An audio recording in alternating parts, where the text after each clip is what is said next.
Igual, no vamos allá, pero hemos venido para completar.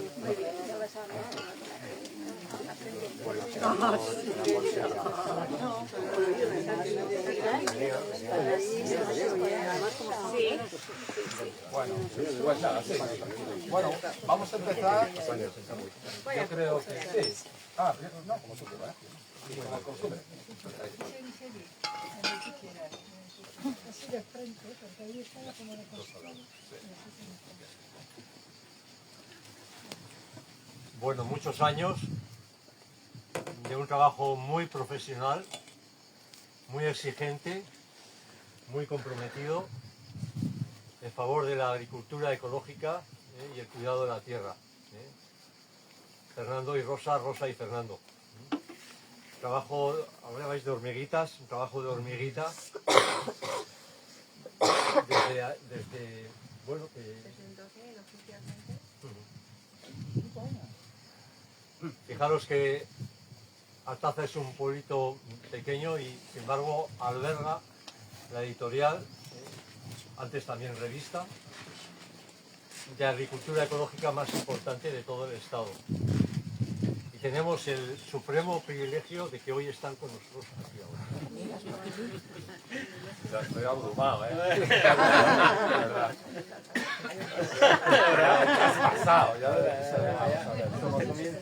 Somos Rosa y Fernando, que vivimos...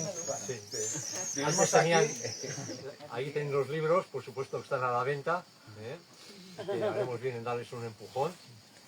Y hasta ahora hacían la revista, pero bueno, como todos, muchos de nosotros y nosotras ya están en edad de prejubilación, si no de jubilación, y ahora ya han aparcado la revista y están centrados exclusivamente en la editorial. Muchas gracias. Bueno, esto es demasiado, ¿no? La cosa es más sencilla, no sé, está muy bien, te lo agradecemos mucho, que hemos hecho un trabajo, pero hemos preocupado más. Había gente a nuestro alrededor que igual ahora no se menciona, pero estuvo ayudándonos, ¿no? Y estuvo con nosotros con montar la editorial y, bueno, que nosotros llevamos el peso. Pero bueno, la verdad es que la agricultura ecológica y este mundo desgraciadamente es muy pequeño. Entonces, bueno, pues hemos hecho una labor, pero yo creo que cada uno está haciendo labores muy importantes en cada sitio, en cada lugar, que es lo mejor. Además, incluso muchas veces lo más anónimo es lo más grande. No se conoce y está haciendo cosas que irradian más, que no nos damos ni cuenta. Por eso yo agradezco mucho de Coldo la presentación, pero a mí me siento un poco abrumado. Pero bueno, en fin, que está bien. El trabajo que hicimos pues, no fuimos solos, sino con otra gente.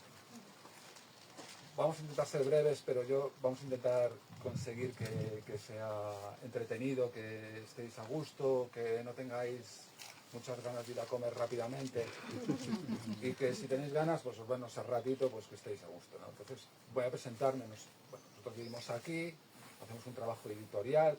La editorial se centró fundamentalmente en su momento en la agricultura ecológica, pero después se ramificó en otros temas afines que nos motivaron mucho a nosotros, como la ecología práctica, la búsqueda de la autosuficiencia, el saber hacer, la recuperación del saber hacer, de tradiciones, de formas de cómo cuidar la tierra de una manera respetuosa, ¿no? Era lo que buscábamos, porque era lo que nosotros hacían nosotros, ¿no? Lo que nosotros sentíamos que nos gustaba, nos motivaba, pero había mucha otra gente que también le motivaba, entonces nos animamos a hacer esto y bueno, conseguimos hacer una revista, una editorial y fuimos haciendo libros y bueno, ahora aunque el contenido de lo que se va a tratar aquí es sobre un libro en concreto, en el Camino de las Plantas está reflejado mucho el contenido que está en este libro, en el Camino de las Plantas, pues bueno, hay cosas que cuenta Rosa, porque es la protagonista, que yo estoy hablando al principio. Rosa es la que escribió el libro principalmente, aunque yo hice un prólogo y le colaboré en algunas partes. Es ella la protagonista, la que realmente realmente ha puesto el alma y el saber transmitir lo siguiente, ¿no? ¿Qué se quería con el libro? Nosotros vivimos aquí y hacíamos siempre unos caminos, unos paseos por el campo y pues yo le presentaba a Rosa las plantas, hablábamos conocíamos plantas también, tenemos una biblioteca también botánica, pero nuestra idea no era un libro sobre botánica, un libro sobre plantas medicinales, un libro sobre conocer las plantas y cómo curarse con ellas y cómo usarlas, ¿no? La idea era una cosa más, a mí me parece más importante, porque todo el mundo dice, a ver, llámale receta, a ver, ¿cómo se hace esto? Venga, va. Quieren las cosas muy inmediatas, ¿no? Pero no, se trata para poder implicarse en el mundo de las plantas, tienes que emocionarte, tienes que amarlas, tienes que sentirlas, tienes que utilizar algo que hemos perdido todos nosotros en algún momento y que conservan los niños. Hay unos niños pequeños, un niño que se llama Gawardi, y es que es el sentido del asombro, ¿no? Asombrarse, poder asombrarse de nuevo con las cosas. Si hubieran preparado todo esto. Está todo arreglado. Está todo arreglado. Pues bueno, pues no estamos. No te había visto nunca ni conocido. O sea, no nos pusimos de acuerdo, eso seguro. Ustedes Hubo lo un armaron intercambio bien. de ningún tipo, de libros. Pero eso es muy importante en el mundo, la vida en general, que nos hablaría él, pero en el mundo de las plantas también es necesario, porque pasamos al lado de las plantas. Me estoy enrollando igual demasiado rosa, pero déjame contar esto, son dos cositas nada más. Y es como que tenemos que recuperar esa conexión a través del asombro, como los niños, ¿no? Y entonces mirar como si viéramos la primera vez una planta, porque pasamos por las plantas delante y ya, bueno, y nos fijamos ya, pues tenemos que ir con otra, en este camino de las plantas, en el camino de las plantas tenemos que ir con otro sentido, con una espiritualidad que aquí mencionáis también, ¿no? Con una recepción diferente, porque estamos siempre, los humanos estuvieron unidos a las plantas silvestres, una unión muy fuerte, ¿no? Era casi como una conexión, esta planta casi el principio de los tiempos, pues la gente decía, esta planta es para curar las heridas, ya casi sin probarla, sin hacer un ensayo-error, pues casi sabía que esa planta, había una conexión especial, tenemos una conexión con los árboles, con la madre tierra, con Gaia, tenemos también una conexión con las plantas silvestres, que a veces nos parecen tan humildes y tan pequeñas que vamos a hacer caso, ¿no? Y bueno, eso es una apelación, en el libro era una apelación a esta idea, ¿no? Que lo que se trataba, yo dije, Rosa, bueno, el libro, yo siento que sea en ese camino, ¿no? Intentar, no es un libro de plantas medicinales, no es un libro más de plantas, sino que tenemos que conseguir que la gente se enamore de las plantas, que quiera saber de ellas, que las ame para que puedan empezar a profundizar sobre ellas, ¿no? No en el sentido de materialista, de buscar conocimientos. Es que yo sé 50 plantas, yo sé 110.000.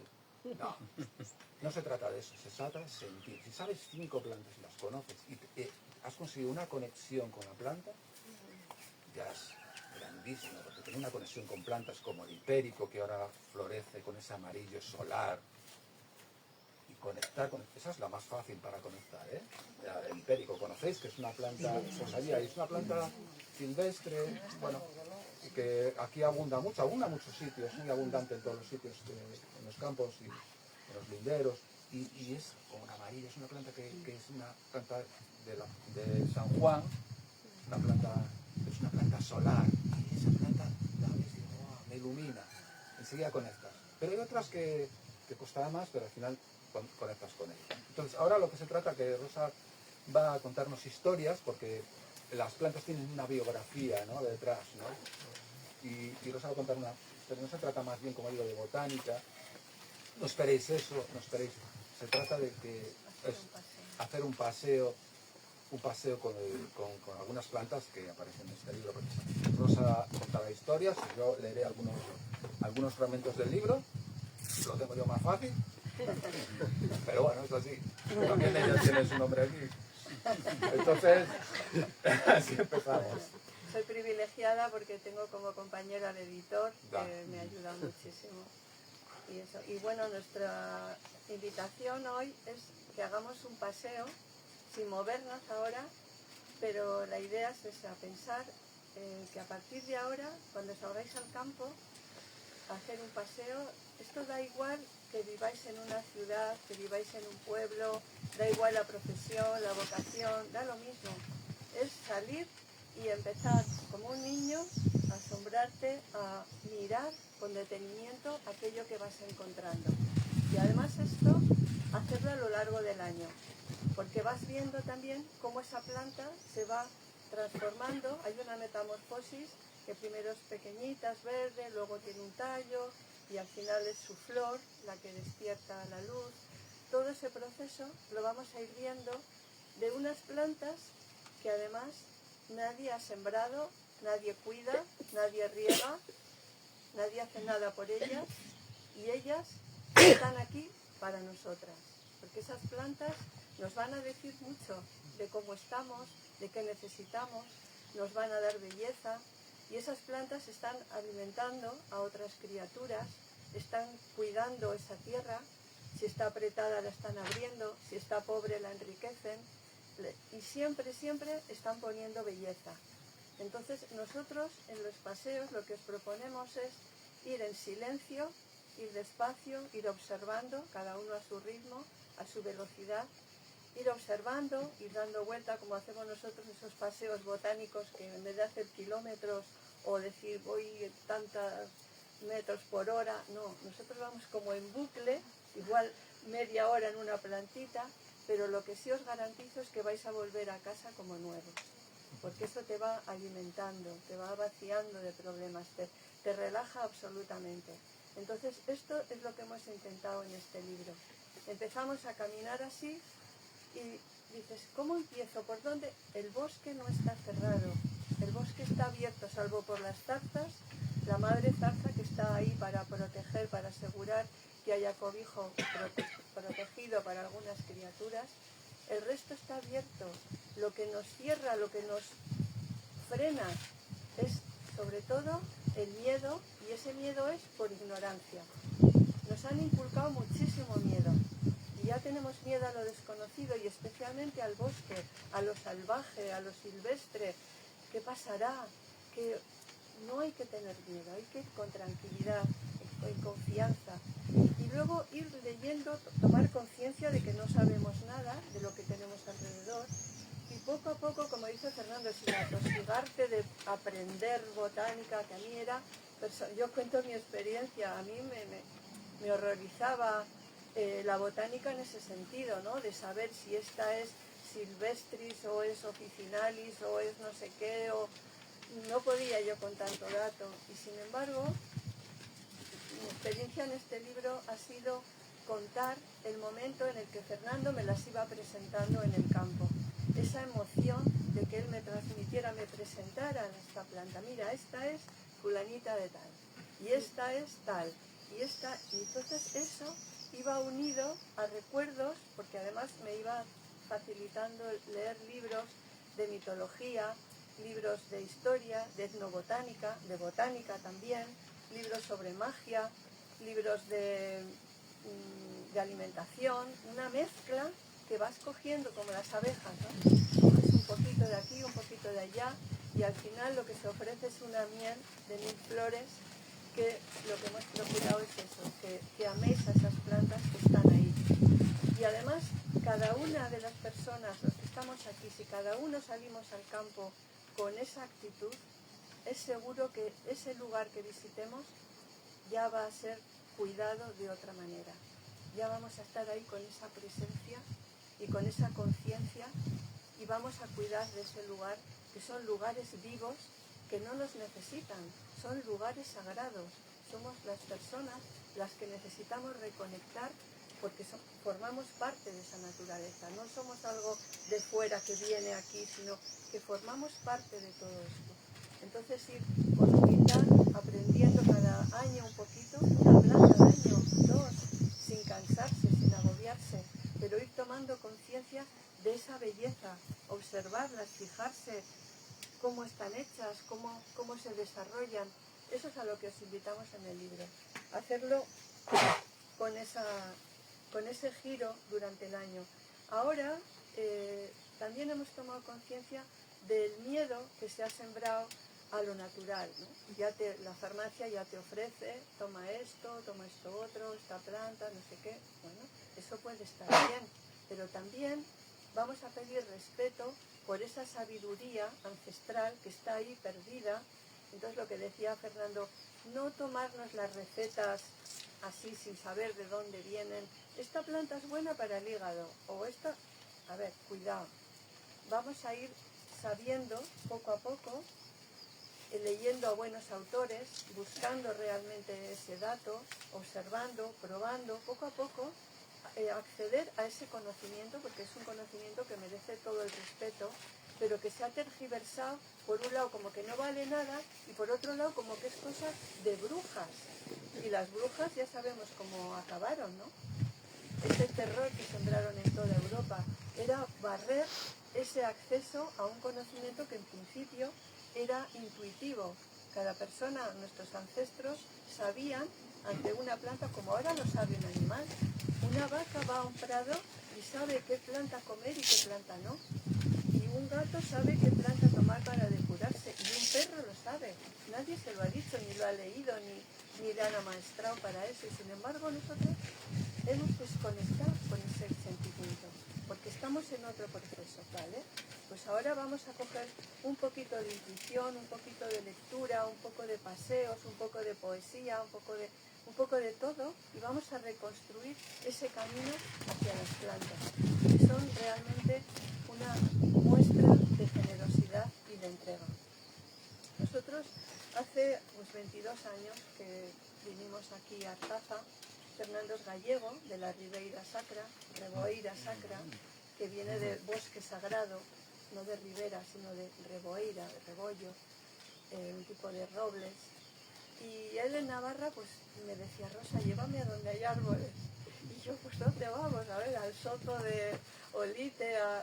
Y al final, nada es casualidad, dimos con este sitio y aquí llevamos 22 años viviendo y conociendo las plantas y las personas y las situaciones y todo esto. Y es un poco lo que contamos, ¿no? Aquí nosotros vinimos de ciudad, siempre con una inquietud por la ecología, por la naturaleza, es lo que nos ha unido, ignorándolo casi todo. Y había una vecina, que ahora hace años que no está, espero que esté bien, que esté del cielo, se llama Grace, porque en Gracia, pero como estuvo muchos años trabajando en Inglaterra, pues se le conocía como Grace. Y Grace era majísima, a ella le encantaba tanto su huerto que venía algunas temporadas para desbrozar, para que no se perdiera. Y es una zona ahí del río que ha sido durante generaciones huerta. Entonces tienen una tierra que no hay maceta mejor, una profundidad de tierra maravillosa, un poquito de agua que baja. Y Grace nos cedió una huerta como esta carpa, pero para nosotros fue un regalo inmenso.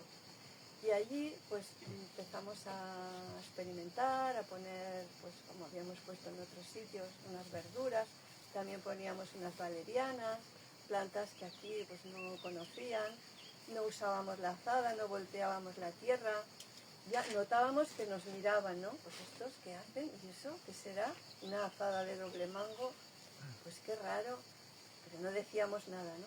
Nosotros ahí con nuestra huertita, feliz.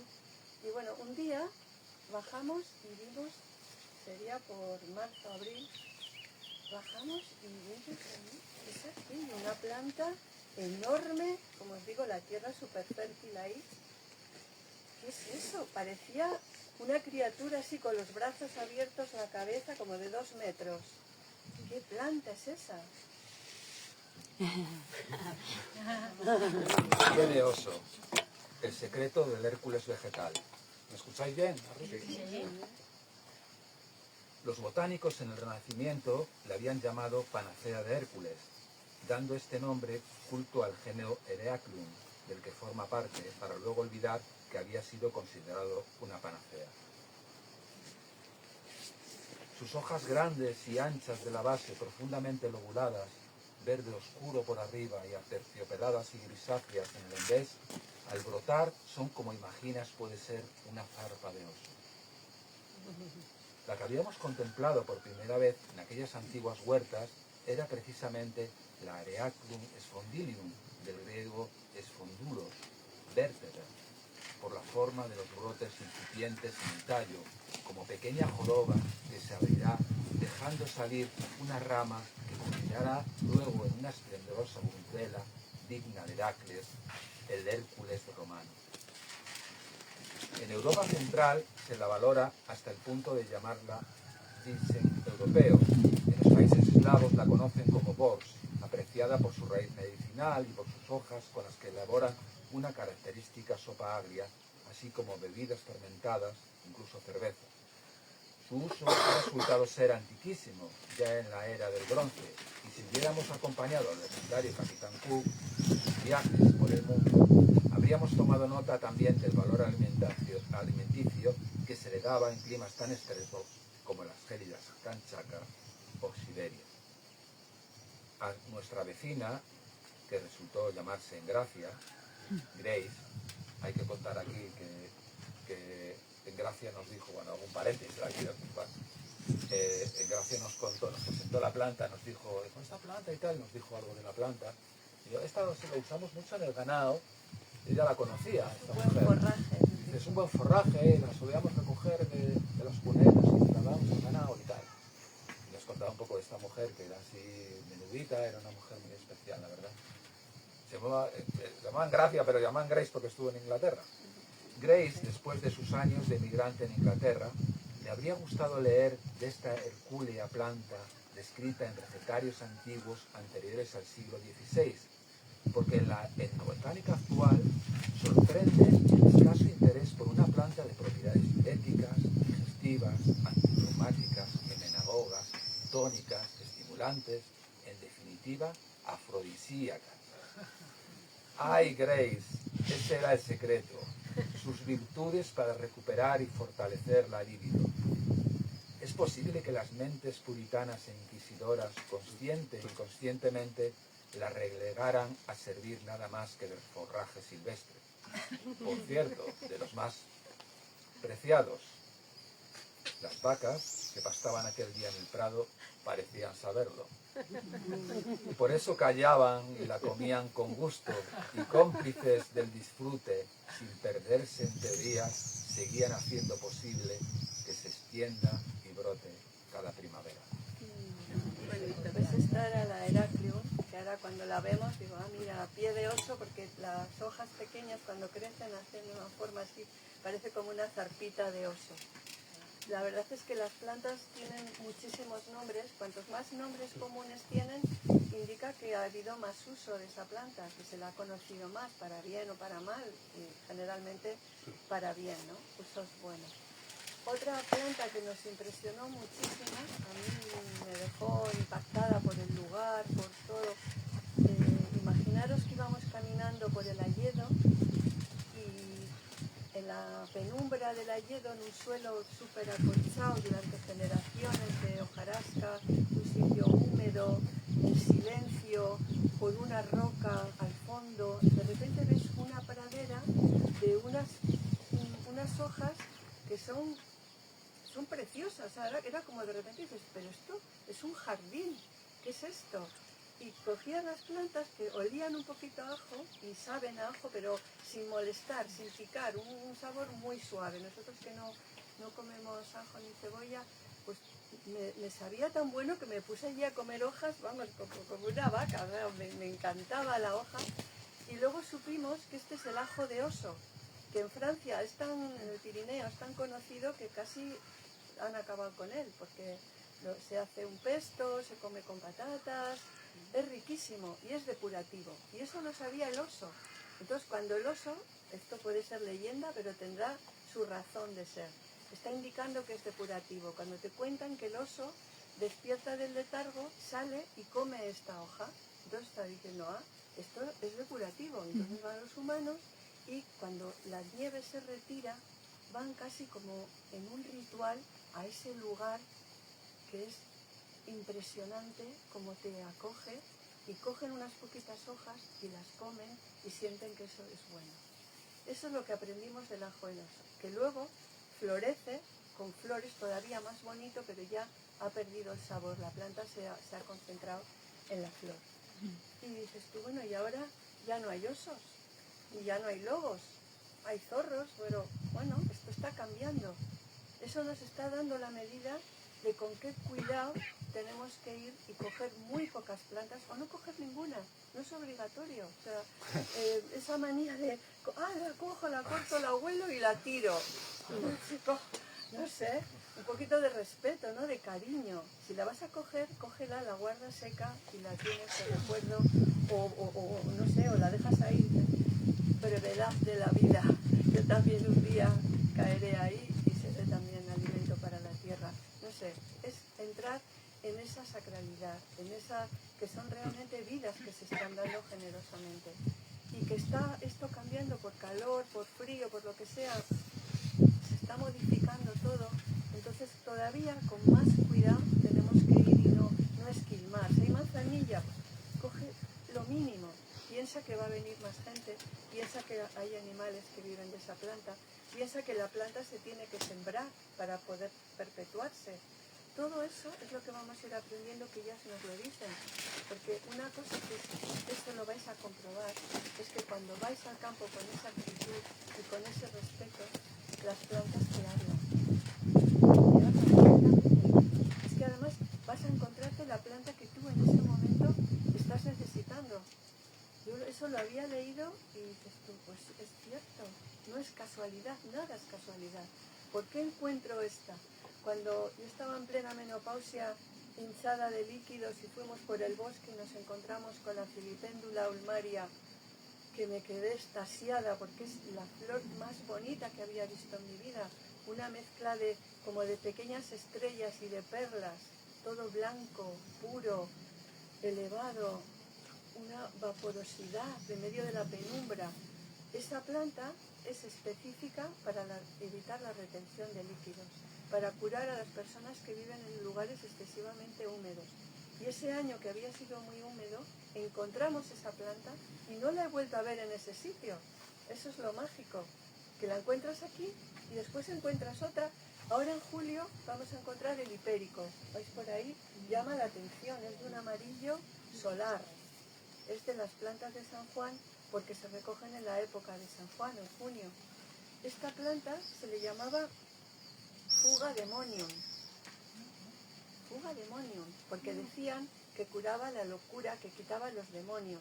Si eso lo ponemos en el lenguaje de ahora, es una planta que cura la depresión, que cura la tristeza profunda y todo lo que conlleva. Esos demonios de la cultura actual, esa depresión tan terrible que tienen tantos jóvenes y tantas personas, pues ya en la Edad Media esta planta era especial. Esa planta ahora igual no la necesitamos tomar o preparar dando, porque es como un ambientador del aura, vamos, del ambiente. Va a limpiar ese lugar y te va a recordar ese paseo. Y así con tantas y tantas plantas. Luego lo que os decía de lo curioso de hacerlo a lo largo del año. Otra planta que también veremos por aquí, porque ahora está en flor, una zanahoria silvestre. La zanahoria silvestre es de la familia del apio, de las apiáceas, también de la familia de la cicuta. La zanahoria silvestre la buscaban las hembras cuando estaban preñadas porque da mucha vitalidad al feto, a la criatura que llevan en el vientre. O sea, no era un alimento para nutrirse, era un alimento para la vitalidad. Y eso también por imitación o por intuición lo buscaban los seres humanos, y cuando es una planta bienal, se crece a lo largo de 2 años. Entonces en el primer año desarrolla una raíz pequeña, blanquecina, tierna. En euskera es como ha quedado. Todo el mundo dice zanahoria sin saber que están hablando en vasco. Hay que decirle, oye, que eso es vasco, ¿eh? Zanahoria, raíz amarilla. ¿Por qué es amarillenta? Ahora las zanahorias las vemos todas de color naranja por los viveristas holandeses que fueron los que han mejorado esa raíz, pero hay variedades moradas en Andalucía, casi negras, hay variedades de color más crema. Lo que se ha fomentado es el naranja por selección, pero el origen es la oría, amarilla, amarillenta. Pues eso es cuando la planta es pequeña. Entonces es cuando puedes comer la planta, como un apio, puedes coger la raíz. Pero después esa planta sigue su proceso y pasa de ser así a tener un tallo floral de más de 1,5 metros. ¿Con qué finalidad? Esto que ha pasado aquí, la ves, de repente, ¡bum! Y arriba tiene una umbela, una flor, que es un conjunto de flores, plana, blanca, crema más bien, y en el centro, justo en el centro, una florecita rosa.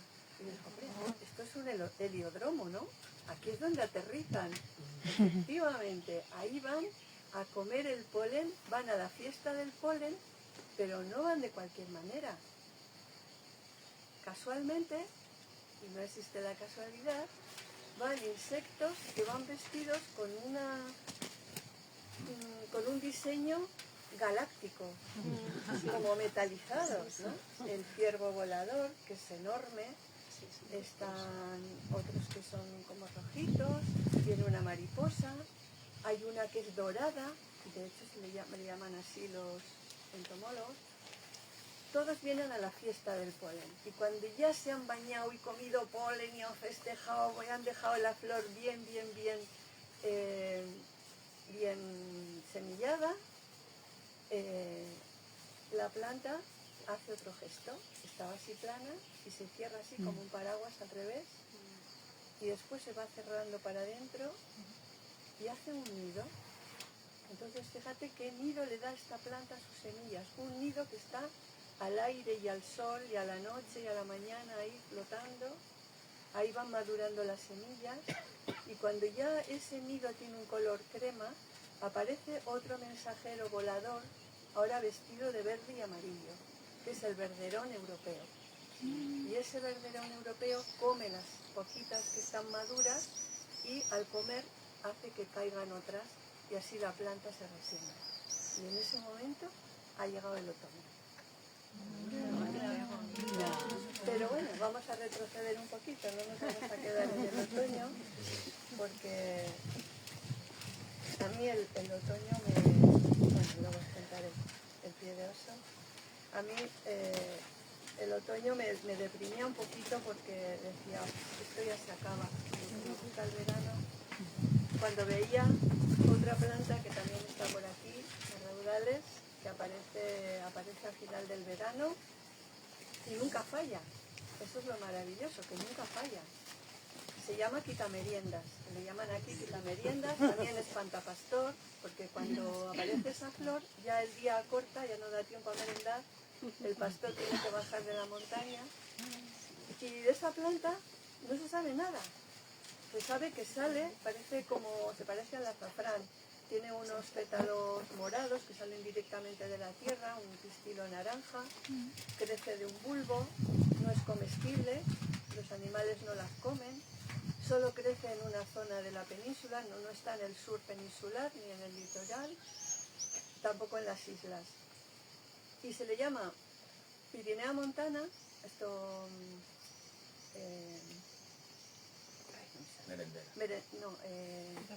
no sé qué montana, o también pirenaica, pero no es exclusiva ni de la montaña ni del Pirineo. Vamos, que no, que está todo el mundo despistadísimo con esta planta. ¿Cuál es la virtud de esta planta? Que es que te señala exactamente, además puede aparecer a finales de agosto o a mitades de septiembre, pero si aparece, ya se acabó el verano. Montana. Merendera montana o merendera pirenaica.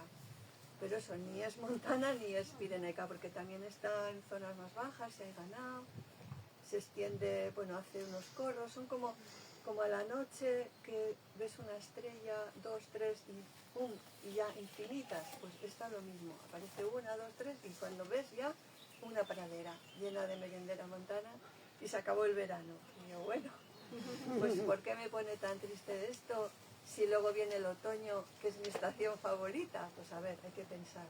Claro, es que esto, el acabarse, el morirse, está hablando de la muerte, es algo que no nos gusta, que nos da miedo. Y bueno, pues esas meditaciones le agradezco a la merendera montana, saber que no se acaba, que es un ciclo y que ella dice, se acaba este, empieza otro. Y ahora viene otro precioso, tan precioso, que ese sí que no lo cojo. Me arrodillo y lo huelo. No lo corto. Se llama el clavel del pastor.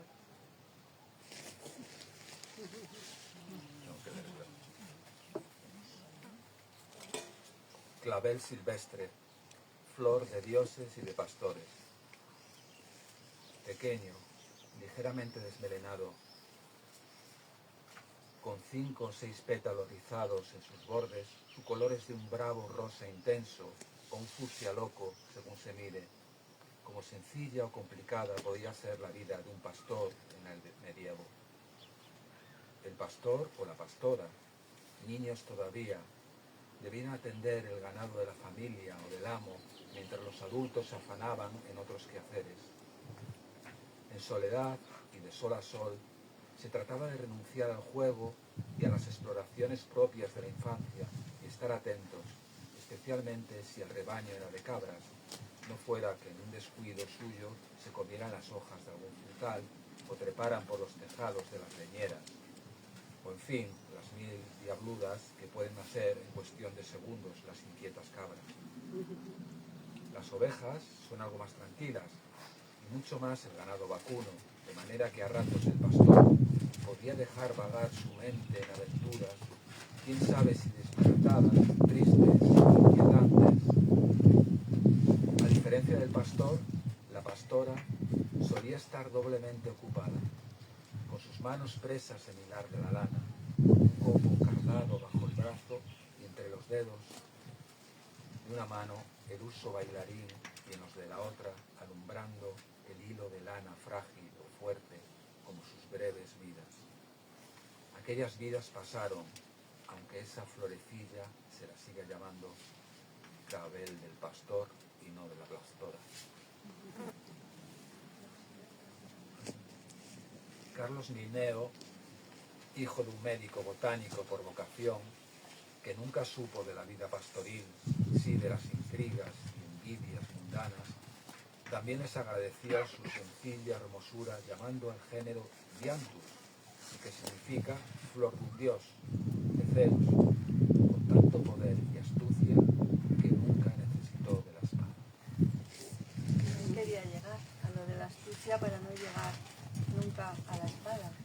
En esta sociedad que estamos ahora, que parece que estamos en el tener, no en el ser, sino en el tener, y está demostrado que la avaricia y la paz son totalmente irreconciliables, ¿no? Entonces, hemos leído en algún autor que Erich Fromm, que ya lleva muchos años sus libros dando vueltas por ahí, pero ahora es como en este momento en que dices, no necesitan ni de la espada, ni del armamento, ni de la bomba atómica, por favor, vamos a poner en funcionamiento nuestra inteligencia, nuestro corazón, si es que lo tenemos, y vamos a estar en esto, ¿no? En no necesitar de la espada.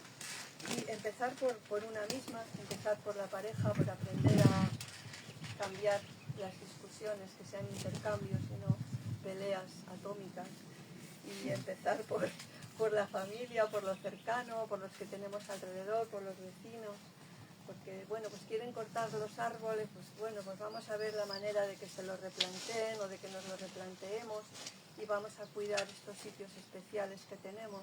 Y si no lo conseguimos, pues bueno, no pasa nada, la próxima lo conseguiremos. Y poco a poco vamos a estar en esto, ¿no? También pensando que ningún tiempo pasado ha sido mejor, ni nadie lo ha tenido más fácil, que siempre ha habido guerras, ha habido pestes, ha habido cosas terribles. Entonces, por muy mal que estemos ahora, por muy amenazante que esté todo, pensar que nunca lo pasado fue mejor y que ahora tendremos inteligencia, sensibilidad o trabajo de grupo, como estáis haciendo ahora, trabajos de grupo para que este planeta siga con nosotros por un tiempo más, ¿no? Ese es el camino que nos lleva a la naturaleza, ¿no? Nosotros hemos conocido, como ha dicho Fernando, a personas, hemos tenido la suerte de conocer a personas con este trabajo maravillosas que nos han enseñado, verdaderos maestros, hombres y mujeres por igual. Recuerdo a Pedro Montserrat, que falleció casi centenario, y él recorrió a pies casi todas las cordilleras y montes de Europa porque era un fan de la vegetación, de las plantas, y él decía también que no hay que dejarse vencer por el mal, sino hacer el bien para vencer al mal, vencer al mal con el bien. Y para ese camino, para esto que os proponemos, no hace falta tener ni huerta, ni tierra, ni jardín, ni poseer nada. Es solo salir y ver y mirar y disfrutar y leer también, leer buenos libros, buscar en la poesía, no limitarse a temas, porque en la poesía, en las canciones, también vamos a encontrar pistas increíbles. Encontrábamos unos poemas sobre el romero, por ejemplo. Coincide, es curioso, varios poetas que hablan del romero y hablan de Isabel. ¿Será porque rima con miel? Pues, y entonces empiezas a tirar del hilo y encuentras cosas increíbles. Y esta es nuestra historia, que ahí apareció Isabel de Hungría, que era una mujer muy sabia, pero no lo podía decir, que era muy sabia. Ella sabía muchísimo de botánica, tanto que descubrió que el romero era lo que ella necesitaba y hacía baños de romero, tomaba infusiones de romero, tomaba friegas con romero y tenía más de 70 años y se puso tan a ello que, bueno, se mejoró muchísimo y se casó con un rey joven. Y bueno, ahí tenemos a Isabel de Hungría, joven, guapo, no sé si era, pero guapo, es que era, pues eso, que consiguió un compañero porque ya se rejuveneció muchísimo. Y la fórmula que tenía, la fórmula mágica del agua, ella no podía decir ni que sabía latín, ni que sabía griego, ni que sabía árabe. Y si algo estaba demonizado era el árabe, que los árabes fueron los que tradujeron precisamente a los griegos, que tanto sabían de plantas y de tantas cosas. Bueno, pues esta mujer que dijo que esa fórmula se la había dado un ángel, y ya está. Y así se quedó la cosa, y así se ha escrito la historia. Bueno, pues esta Isabel hablaba del romero, pero igual vamos a abreviar un poquito. Sí. Y del romero también lo estudió muchísimo un señor de Málaga, de Benalmádena, pero se llamaba Ibn al-Baitar en árabe, porque entonces era el andaluz, y en ese siglo que él vivió, además este señor pertenecía a una familia acomodada, que se podía permitir estudios, eran todos jurisprudentes, y él dijo, no, a mí las leyes me aburren muchísimo, a mí lo que me gustan son las plantas. Y él salía a mirar plantas todos los días, iba a buscarlas, las estudiaba, hacía sus herbarios, sus análisis. Los árabes fueron los primeros que inventaron la destilación. Descubrió, entre otros, el romero también, que romero viene de rosmarinus, que quiere decir arbusto y arbusto aromático. Los griegos ya sabían que el romero era muy bueno para la memoria, no solo para aromatizar, también era bueno para la memoria. Bueno, pues este Ibn al-Baitar tenía sus maestros, hizo traducciones de libros, dejó una recopilación preciosa de plantas, y este señor fue viajando por orden del sultán, pues pasó a Egipto, Siria, llegó hasta Damasco, que es donde falleció. Y sabía tantísimo de plantas que aquí en el País Vasco, cuando algún animal estaba enfermo del ganado, se enfermaba la vaca tan querida, o se enfermaba el ternero o el caballo, llamaban al Baitar. Ahí quedó su apellido y se ha quedado como sinónimo de veterinario. El albaitar era la persona que sabía de plantas para cuidar la salud, en principio de los animales. Y esa es la historia de la palabra veterinario. Y los reyes católicos que querían borrar del mapa toda la cultura árabe se quedaron sin palabra y tuvieron que buscar en el latín, y aún tardaron un siglo, significa bestia de carga. Ellos sabrían, ¿no? Se lo han perdido. Pues bueno, pues vamos a tener el albaitar. Y Ibn al-Baitar era, como os digo, nacido en Benalmádena, y el que nos transmitió tantos conocimientos de las plantas. Lee un poquito aquí, Y te miro yo. Lee un poquito de él. Es que en euskera se dice albaiterua. Albaitaría. Albaitaría, por eso. Esto en una charla como esta nos lo dijo una persona que estaba o vosotros, dijo, el Baitar, le contábamos la historia de Baitar y dijo, el Baitar viene de ahí. Viene de esto. Lo dijo con mucha seguridad. Sí, lo hemos mirado. Y después lo hemos mirado. Romero, cautiva el corazón de los poetas. Hay días de viento para pasear al abrigo de las encinas, días de calor en los que buscamos la frescura del ayedo, días en que la tormenta es interior y nos pide acariciar el suave voz por los buenos recuerdos que nos trae su aroma. Pero en los primeros calores de la primavera, en este lugar donde el invierno se hace largo, el cuerpo pide salir al sol y caminar hasta el romeral.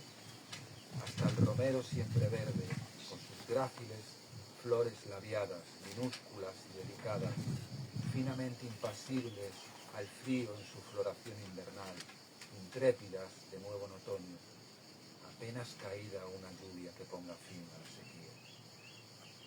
Se entregan a auxiliar a los polinizadores y cada flor es una pequeña alfombra adaptada para un buen aterrizaje, con dos estambres ligeramente curvados hacia adelante para depositarles el polen que se llevarán a la espalda de flor en flor. Detalles incontables, como los paseos hacia esta ladera soleada asomando al río, un corte abrupto del que descendemos por un lateral, siguiendo el sendero pedestre, bordeado de tomillos, mientras un rebaño tranquilo de arbustos de romero en flor reconforta al aire y a las abejas, que obtendrán una miel clara, aromática y relajante. Rosmarinus viene del griego ros, arbusto, y mirinus, aromático, el arbusto aromático. Con no menos virtudes que las rosas, añadiría Juan de Herrera, pues su aroma alcanza el corazón de los poetas. El mismo Góngora escribiría, las flores del romero, niña Isabel, hoy son flores azules, mañana serán miel. Y el eterno recién casado Juan Ramón Jiménez, vámonos al campo por Romero, vámonos, vámonos por Romero y por amor. Sí, poetas del mundo, por la poesía que brota del romero en flor, nunca olvidemos a Lorca ni su secreto. ¿Dónde estará la miel? Está en la flor azul, Isabel, en la flor del romero aquel, mientras el mundo siga girando. Cuántas cosas nos dicen las flores, cuántas, con sus colores, con sus formas. La amapola que vino con los cereales y con este cambio a una agricultura con minúscula y sin salida, la amapola ha venido a ser como algo a perseguir, ¿no? Como si fueran, no sé, destructoras de la cosecha. Y entonces se las quiere erradicar como algo malo. Y los franceses precisamente la han tomado como lema de la campaña, queremos amapolas. Se grita, queremos amapolas, que vuelvan las amapolas a los campos. La amapola precisamente es una flor que da serenidad. La amapola, las semillas de amapola, con eso se hacían las papillas, por eso se dice, hay un nombre, papaverroeas, las papas que toman los ancianos y los niños, se tomaba con semillas de amapola, porque hace dormir, porque relaja. Y también es una flor para los jarabes de la tos son a base de amapola, es un calmante. Y esto está volviendo. O sea, ahora otra vez la farmacología y la ciencia que estudia la nutrición y la salud están volviendo a investigar estas plantas. Se está observando que las plantas, dice, sí, florecen porque semillan, como son tan bonitas, atraen a los insectos para que las polinicen y tengan semillas. Pues eso tampoco es cierto del todo, porque tenemos las preciosas amapolas que tienen una floración aromática, atractiva, que además son las primeras después del invierno. Pues esa floración es estéril. La floración que va a dar lugar a su semilla es posterior y está debajo de las hojas. Casi la violeta, me he pasado de flor. Habíamos dejado la amapola, la violeta. Tiene una floración segunda que pasa desapercibida y esa es la floración fértil. Y hay plantas como las orquídeas que queremos estudiarlas porque aquí hay muchísimas en Navarra. Las orquídeas no tienen aroma. Entonces han desarrollado una capacidad estética de atraer a los insectos. Hay una orquídea que saca una flor que se parece a un insecto hembra y sale la flor, mira, sale una semana antes de que ese insecto eclosione. Mira cómo aprovecha, ¿no? Y hay otras amapolas que dices tú, las miras y dices, ay va, pero esto si es como un mono pequeño. Y esta otra es como una mujer con un vestido de flores, o sea, esto no es para un insecto, esto es para mí. Esta flor me está hablando a mí, me está pidiendo que la cuide. Hay cosas así que te intrigan muchísimo. La milenrama es la flor de la intuición. La milenrama ya la usaban los chinos hace 4000 años, los palitos de milenrama para consultar el I Ching, el oráculo, el libro oráculo. Ahora, se puede hacer también con unas monedas, pero en esencia al principio se hacía con unos palitos de milenrama, porque la milenrama y la infusión del milenrama les conectaba también con la intuición, para saber cuál era la mejor decisión a tomar en determinado momento. Y así es como nos hablan las plantas. Hay otras plantas como la prímula, que sale la primera en primavera, y son como campanillas que están diciendo, ya empieza la primavera, esto empieza. Y están las malvas, que se dice, aquí yo oía de pequeña, ese ya está criando malvas. Pero sinónimo, dices tú, se ha muerto y donde hay materia orgánica crecen malvas.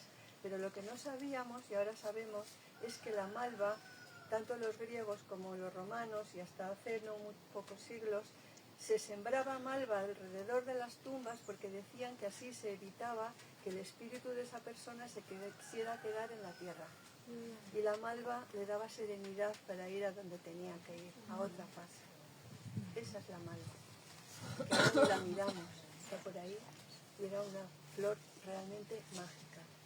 Y está el gordolobo, que tiene el detalle de cada día ofrecer unas florecitas nuevas. Está semanas y semanas en flor, pero si os fijáis, se seca una y luego abre otra, y abre otra, y abre otra. Y esa flor es para los pulmones. O sea, que está manteniendo esa pureza, esa viveza para nuestros pulmones. Y está el diente de león, que también tiene una metamorfosis increíble y al final hace un globo que te pide, y soplarlo, ¿no? Porque así ella se expande y se multiplica. Y es lo que queremos, que se multiplique, como este compartir, como este acudir a la naturaleza, que es a lo que os invitamos, como nosotros fuimos invitados en su momento, y que sigamos haciéndolo por generaciones y que lo veáis muchos años. Y gracias. Qué bonito.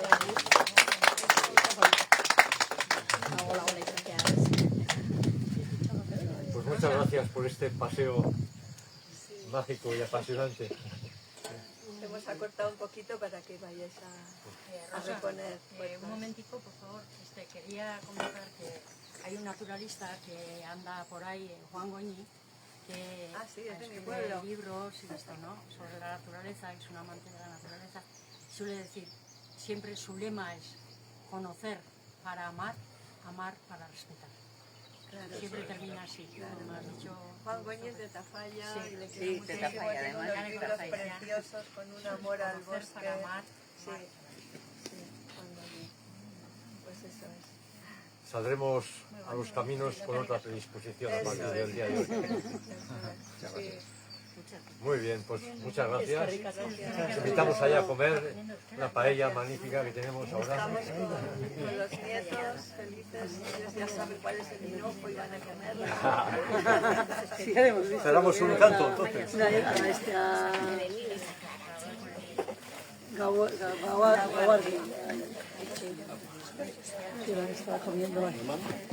Seguimos en TC. Magnificat